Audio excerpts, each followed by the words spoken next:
गुरु रूपी साध संगत के चरणों में प्रणाम। आज हम दोबारा से डिस्कशन करेंगे कल का जो हमारा टॉपिक था, नचिकेता और यमराज जी का संवाद। तो नचिकेता का जो मेन प्रश्न था वो तो मरे हुए मनुष्यों के बारे में। कुछ लोग कहते हैं कि वह हैं, कुछ लोग कहते हैं कि वह नहीं है। तो यमराज जी जो समझाते हैं कि दो मार्ग हैं, श्रेय मार्ग। श्रेय का मार्ग मतलब गुरुमुख हो गया, ज्ञान का मार्ग हो गया, आनंद का मार्ग हो गया, और एक जो है प्रेय का मार्ग जो क्षणिक सुख और आनंद, ये क्षणिक सुख आनंद नहीं कहेंगे, क्षणिक सुख और सुखों के मार्ग के पीछे जो मन मुख भागता है जीव जो है संसारिक इच्छाओं के रूप में। अब आएंगे हम कबीरदास जी के ऊपर। कबीरदास जी क्या कहते हैं? राम कबीरा एक भय कोई न सके पहचाने। अगर जीव ने जीते जी परमात्मा को पा लिया, या कुछ मनुष्यों ने जब मृत्यु के समय उनके गुरु उनकी आत्मा को लेने आते हैं, तो जिन्होंने जीवन मुख से मुक्ति पा ली, जो दोबारा जन्म नहीं लेते, कौन से हुए वो मनुष्य? जिन्होंने श्रेय का मार्ग चुना, गुरुमुख का मार्ग चुना और गुरुमुख के मार्ग पे चले, और चल के जो है गुरु कृपा से, मालिक की कृपा से पहुंचे परमात्मा के दरबार पे, अपने निज धाम पहुंचे। उन्होंने मुक्ति पा ली। मुक्ति का सबसे बड़ा इंडिकेशन क्या है कि इसे जीव कोशिश करे जीते जी पाए। इसे हम क्या कहते हैं? जीते जी मरना। शरीर नहीं मरता। तो वो जीव जो है, अब क्या हुआ? जब है ही नहीं, जब बूंद सागर में मिल गई तो कहाँ ढूंढोगे भाई? है कि नहीं है? कुछ रहस्य तो कुछ हमें यहाँ समझ आता है कि वो बूंद जो सागर से निकली थी, सागर में वापस समा गई, तो नहीं रही। अब अगर बहुत गहराई, बहुत डीप चले जाओ, तो मनमुख वाले मार्ग में की तरफ से भी गौर से करो, तो एक्चुअल में तो बूंद सागर से अलग हुई ही नहीं। लेकिन ये भी, अब जीव किस ज्ञान को पाने के लिए जीव को मेहनत करनी पड़ेगी और मालिक के मार्ग में चलना पड़ेगा। मनमुख जो है वो संसार की इच्छाओं में फंसा हुआ है। संसारिक इच्छाएं जो है उसमें घिरा हुआ है, और वो इच्छाएं क्या करती हैं? उसको बार बार जन्म और मरण के चक्रव्यूह में, ये चक्र में फंसाती हैं। कभी वो देवता बन जाता है, कभी राक्षस बन जाता है, कभी मनुष्य बन जाता है, कभी कीड़ा मकोड़ा बन जाता है, कभी मछली बन जाता है, शेर, चीता, हाथी, भालू, हिरण, घोड़ा, बकरी, ना जाने कैसे प्रकार के जानवर हो गए, पेड़ पौधे, वृक्ष, घास, ब्रह्मांड में नक्षत्र, तारे, धरती, और भी ना जाने जल के जंतु, आकाश के जंतु, पक्षी।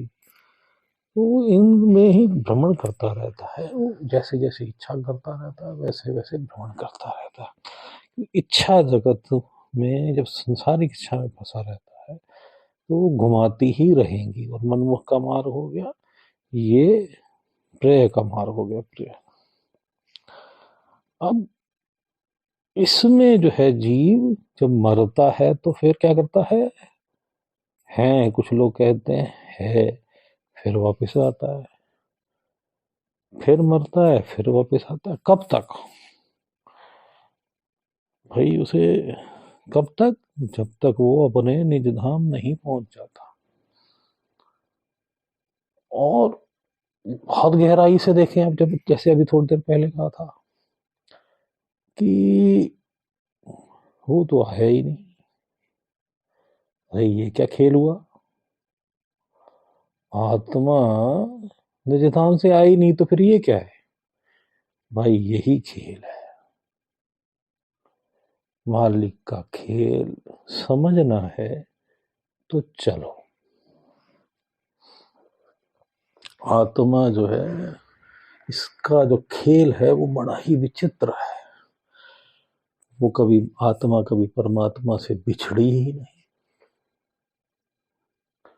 और बिछड़ी भी है भाई। अब इसके लिए तो प्रत्येक जीव को खुद मेहनत करनी पड़ेगी, बार बार बेनती करनी पड़ेगी परमात्मा से। कुल मालिक, हम से कुल मालिक का नाम ले ले, अल्लाह का नाम ले ले, राम कह ले, वाहिगुरु कह ले, कुछ भी कह ले, गॉड कह ले, कि भाई हमें अपने दर्शन दो, हमें जीवन मरण के चक्र से छुट्टी दिलाओ, मैं अपने निज धाम पहुंचूं, ऐसी कृपा करो, दया करो। मैं कुछ भी नहीं कर सकता, मैं हूं ही नहीं, तो करूंगा कहां से? ना ये शरीर मेरा, ना मेरी मन मेरा, ना ये आत्मा मेरी, मैं हूं कहां? मैं तो एग्जिस्ट ही नहीं करता। अनल हक मंसूर सही कह गया है। मैं खुदा हूं का मतलब सब खुदा है, कुछ और है ही नहीं भाई। सब वो परमात्मा है। ये आत्मा भी तो उसी का पार्ट है और उसी के अंदर है, बाहर कहाँ हुई उससे? ये द्वैत नहीं है, दो नहीं है भाई। ये 4 नहीं है, 10 नहीं है, 50 नहीं, ये एक ही है, केवल एक है। तो जीव को ये इस यात्रा में जो है, यात्रा शुरू करनी पड़ी। और वैसे तो यात्रा तभी शुरू हो गई थी जब जीव ने पहली बार निज धाम से आके एक्सपीरियंस लेने के लिए पहला जन्म ले लिया। लेकिन फिर भी भाई चल चल, पूर्ण गुरु को मान। मत पहन अलग अलग बेड़ियां, ये बेड़ी पहन ली, ये बेड़ी पहन ली, मेरे वस्त्रों की बेड़ी, ये मैं ये वस्त्र पहनूंगा, ये मैं वे वस्त्र पहनूंगा, ये इस मजहब के वस्त्र, ये उस मजहब, कोई फर्क नहीं पड़ता। पहन ले तो अटैच मत हो। सबको समान मान, सब मजहबों को समान मान। सब में जो है भ्रांतियां पैदा करने वाले नए नए लोग आ गए, और सब में सच्चाइयां भी छिपी हुई है जो पूर्ण संत उसमें बता गए हैं। ये तो विवेक का इस्तेमाल करके, विवेक को यूज करके तुझे खुद चलना पड़ेगा। कौन सा मार्ग चूज करके? गुरुमुख वाला, जो श्रेय का मार्ग है, जो बुद्धिमान कहते हैं यूज करते हैं, जो ज्ञानी जन जिसे यूज करते हैं, जिस मार्ग को संसार के क्षणिक सुखों में जो नहीं फंसते, संसार की इच्छाओं में जो नहीं फंसते, जो इस शरीर को इस जैसे हमने नाम दे दिया जी, रामलाल है, ये टैग है जी। इसका नाम मन्नू सिंह है, इसका नाम मोहित है जी, इसका रोहित है जी। ये सब टैग है। टैग से कोई फर्क नहीं पड़ता, क्योंकि वो शरीर तो है ही नहीं ना, वो मन है। तो टैग देने से क्या होगा? वो एक पहचान के लिए, जैसे स्टैंप लगा दी जाती है ना, वैसी पहचान है। तो भाई चल, उसका जो प्रश्न है वो बड़ा गहरा प्रश्न है नचिकेता, और उसके समझने के लिए जीव को खुद मेहनत करनी। यम जी ने क्या कहा उसको, कि इस ज्ञान को देवता भी नहीं जानते। भाई तुझे अगर जानना, तू जान सकता है इस ज्ञान को, इस जीवन मृत्यु के रहस्य को तू जान सकता है। तुझ में समर्थ भी है, तुझ पे कृपा भी हो जाएगी मालिक की, लेकिन तुझे एक कदम तो चलना पड़ेगा। तू एक कदम चलेगा, वो लाखों कदम चलेगा, तुझे सब समझ आ जाएगा। तुझे अपनी आत्मा भी दिखेगी, तुझे परमात्मा भी दिखेगा, तुझे पूर्ण गुरु भी दिखेगा। तुझे वो ले भी जाएगा, तुझे जिन जिन लोगों से ले जाएगा वो सब दिखेंगे। तू सहस्रार को पार करेगा, तू त्रिकुटी को पार करेगा, तू श्वेत शून्य को पार करेगा, तू शून्य को पार करेगा, तू महाशून्य को पार करेगा, तू भंवर गुफा को पार करेगा और तू सचखंड में पहुंचेगा। तुझे सब दिखेगा। ये वास्तविक है। लेकिन ये सब खेल कहाँ होगा? तेरे घट के अंदर। तुझे जीते जी मरना पड़ेगा। जीते जी मरने का ये मतलब नहीं है, घबराने की जरूरत नहीं कि ये शरीर को मरना है। भाई ये मन का खेल है सारा। ये मन तेरे बस में हो, ये मन मर जाए और तू गुरु अपने आप को पूरी तरह से परमात्मा के हवाले कर दे। उसके प्रेम में डूब जा, उसके प्रति पूर्ण आस्था हो जाए, उसके प्रति पूर्ण विश्वास हो जाए। इस मन के मंदिर में जाके तुझे परमात्मा के दरबार में बैठना पड़ेगा। अपने तीसरे दिल, थर्ड आई सेंटर पे तुझे ध्यान केंद्रित करना पड़ेगा और परमात्मा का नाम सिमरन करना पड़ेगा। पंच नाम अगर तुझे पूर्ण गुरु प्राप्त हो तो उससे मिलेगा। तब तक तुझे जो है साइलेंस में उस गुरु का इंतजार करना पड़ेगा और बार बार परमात्मा को बेनती करनी पड़ेगी।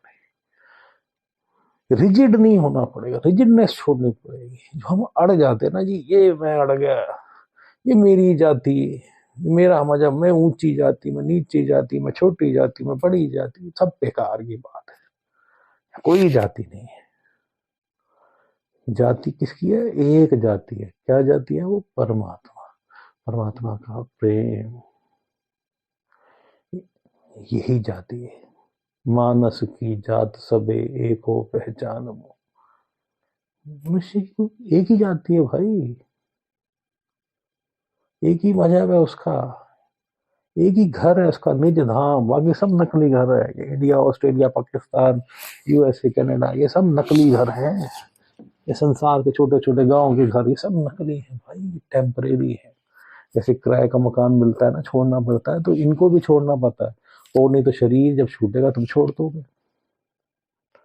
और ये शरीर भी घर ही है, नकली घर, टेम्परेरी, किराए पे मिला। ये शरीर जो उसका टैग लगा दिया जी, रोहित कुमार, मोहित कुमार, जॉन इब्राहिम, मोहम्मद अली, अमीना बेगम, कैथरीन, कुछ भी कर लो, सब शरीरों को त्यागना पड़ता है। टेम्परेरी है, तू नहीं है, ये टैग लगा हुआ है। तू ऐसे ही इसको सच मान बैठा है। तो इन टैगों से उठ, उस नचिकेता की तरह ज्ञान के मार्ग में चल। कुछ लोग कहते हैं, कुछ लोग कहते हैं नहीं है। भाई सच्चाई को जान। कैसे जानेगा? जब गहराई में जाएगा तब पता लगेगा कि ये तो नहीं आई ही नहीं, ये एक्सपीरियंस लेने आई और आई नहीं भी।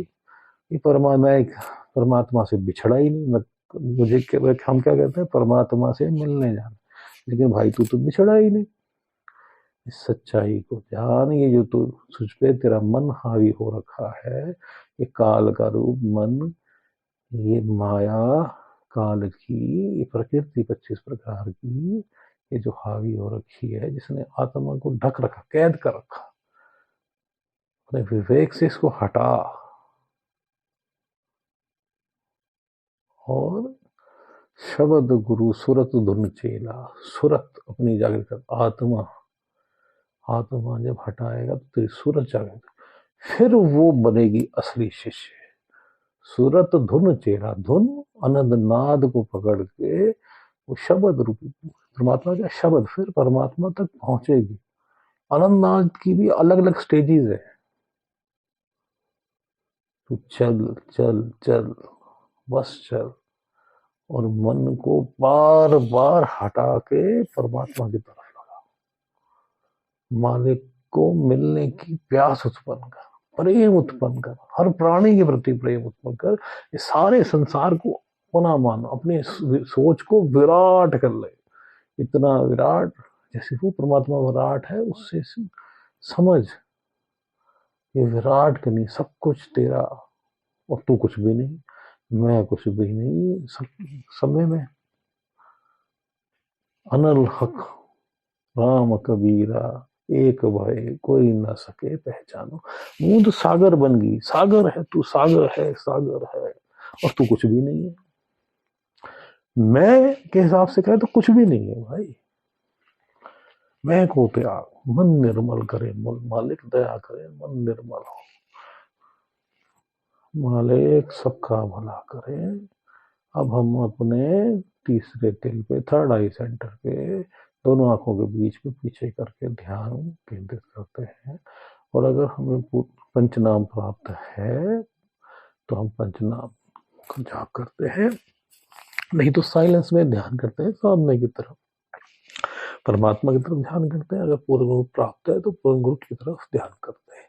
मालिक सबका भला करे, मालिक सबका भला करे।